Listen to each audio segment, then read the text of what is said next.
Okay, we have read up to here that grandfather, he had to pay 3 rupees to the ticket collector for carrying this monkey Toto in his bag, big black canvas kit bag. Okay. Now, when Toto was finally accepted by grandmother, he was given a comfortable home in the stable, where he had for a companion the family donkey Nana. Now here, Toto. Okay, now Toto, he was finally accepted by grandmother. Okay, earlier it was kept a secret from grandmother, but now she accepted monkey.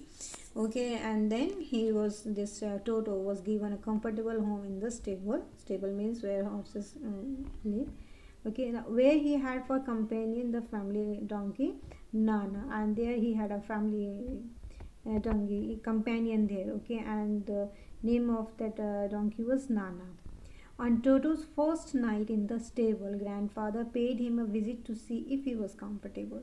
Now Toto's it was first night. Okay, it was Toto's first night there in the stable, and grandfather, he went there, he visited there to see that whether Toto, he was comfortable there or not. To his surprise, he found Nana without apparent cause, pulling at her halter and trying to keep her head as far as possible from a bundle of hay. Okay, when he went there, he saw that Nana, he was trying to keep her head away from that bundle of hay. Okay, now what had happened there? Grandfather gave Nana a slap across her haunches. Now haunches means the seat and thigh of an animal taken together. Okay, grandfather gave a slap, okay, across her haunches, and she jerked back, dragging Toto with her. Okay, and this donkey, she just jerked back, and when she jerked back, it pulled forcefully Toto with her. Okay, and he had fastened onto her long ears with his sharp little teeth, and this uh, monkey, it was there, okay, tied to her long ears and with his sharp little teeth. Okay, it was hanging there, you can say. Now Toto and Nana never became friends. These two guys, they never became friends. A great treat for Toto during cold winter evenings was the large bowl of warm water given him by grandmother for his bath. Now the great treat was given to Toto during cold winter evenings. Okay, grandmother, she used to give him a large bowl of warm water. Okay, in order to take bath. Now, he would cunningly test the temperature with his hand, then gradually step into the bath, first one foot, then the other, until he was into the water up to his neck.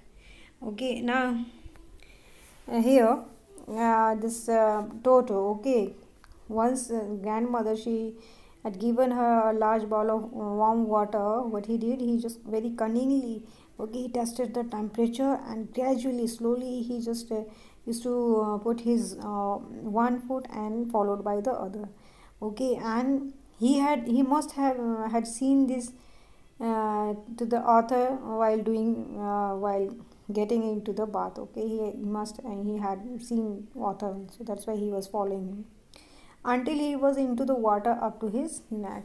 Okay, he just went there slowly and gradually until he was there up to this water up to his neck. Once comfortable, he would take the soap in his hands or feet and rub himself all over. Okay, now once he was comfortable in that bath, okay, that bowl, okay, after that what happened, he applied soap in his hands and feet and rub himself all over. When the water became cold, and once the water became cold, he would get out and run as quickly as he could to the kitchen fire in order to dry himself. And then once the water became cold, he just ran out from there very quickly, and he went to the kitchen fire in order to dry him, try to make him warm. Okay, now if anyone laughed at him during this performance, Toto's feelings would be hurt, and he would refuse to go on with his bath. Okay, and anyone in this process, if anyone laughed at him, his feelings were hurt. His feelings were got hurt, and he just refused to take bath. Okay. Now one day Toto nearly succeeded in boiling himself alive. Okay. Now this is how he used to take bath. Now here in the cold winter evenings. Now one day what happened? He was just about to boil himself alive. Now let's see. A large kitchen kettle had been left on the fire to boil for tea, and Toto, finding himself with nothing better to do, decided to remove the lid. Okay, now what happened? A large kitchen kettle. It was there on the fire, and it was there on the fire to boil for tea. Okay, Toto, he just didn't want, he found that he had nothing to do. He just decided to go there, and he removed that lid from the kitchen kettle. Okay, now with his head sticking out from the open kettle, sorry, okay, this one, finding the water just warm enough for a bath, he got in with his head sticking out from the open kettle, and he just when just he tested the temperature of that water. He, what did he do? He got inside in that kettle. Okay, he thought that it was suitable for, it was enough warm for a bath. Okay, this was just fine for a while until the water began to boil. Okay, for a while it was fine, but when once the water started boiling, Toto then raised himself a little, and then what happened? He raised himself a little, but but finding it cold outside, sat down again. And once he raised himself, he found that outside it was cold. That's why he just sat down again there in that kettle.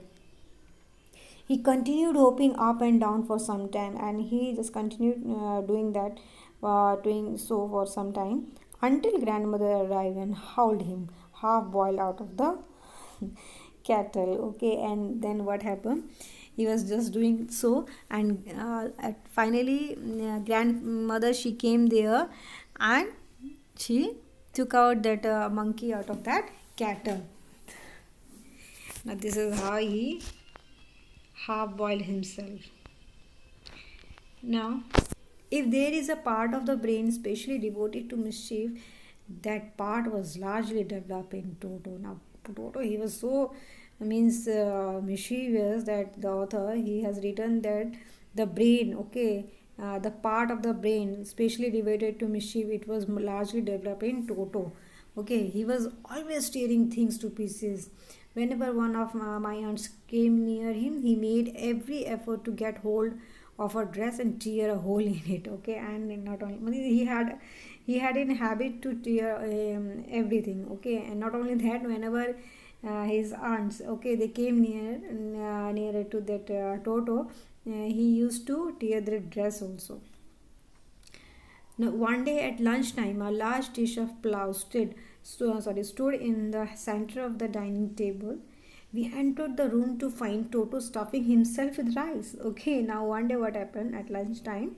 Plow means a dish of plow. It was there kept in the center of the dining table. Okay, and the author and his family, they entered there, and they found that Toto, he stuffed himself with rice.